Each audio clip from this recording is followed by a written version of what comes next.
Hi, my name's Evgeny, and I'm the soloist. I've been hiking alone outdoors for many years, but lately I've been inspired to record those experiences and share them with others, especially during this crazy time when people can't really get outside or feel like they can't get outside because of the pandemic. This channel is inspired by many other amazing creators doing outdoor videos on YouTube, folks like Homemade Wanderlust, Jupiter Hikes, and Craig Adams. So I want to thank those creators and others for inspiring me to start recording these hikes. I very much stand on the shoulders of giants, and I hope that you enjoy watching these hikes as much as I enjoyed doing them. And I hope it inspires you to get out there and do some yourself. So this was an amazing 23-mile hike in the Angeles National Forest. It starts at South Fork, along the South Fork Trail until it hits the PCT right around Islip Saddle Trailhead. I spent the night at Little Jimmy Campground, which was a wonderful, very quiet campground. I only saw about 5 people the whole day, and I think I had one other group camping with me. It was very quiet, and the sun in the morning, woke me up, and it was really beautiful. There's an amazing spring, just about 5 minutes hike out of the campground, called Little Jimmy Spring. I recommend you camel up for your next stint of the hike there.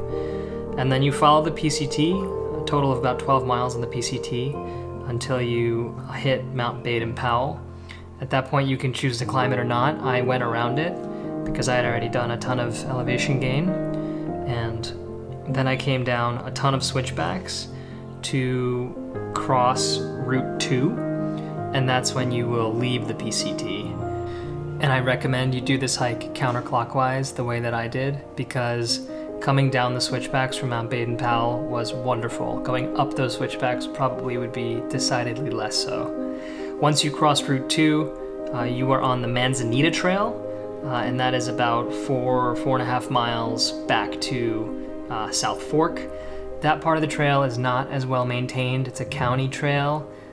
There were a lot of bugs. This was my least favorite part of the hike. The last 4 miles or so were pretty torturous. It's not that interesting, but it gets you back to where you started from. So overall, I think this is a wonderful hike, amazing views, and there's plenty of water along the trail. I carried 3 liters with me basically at all times, but I could have gotten away with 2 and it would have been fine. I did this hike in September, so it wasn't too hot. Once you get above 6,000 feet or so, it was really only in the 80s, maybe high 70s during the day. The total ascent is over 5,000 feet, so this is not for the faint of heart. You definitely want to prepare for this. In future videos, after the hiking portion, I'll go over the hike, talk about the trail, anything you should know, maybe things to bring or not bring. I'll have my gear list below the video, just in case you're interested. It's constantly changing, so hopefully you'll be inspired by some of the things on there. Or maybe you can recommend some things that I should change out.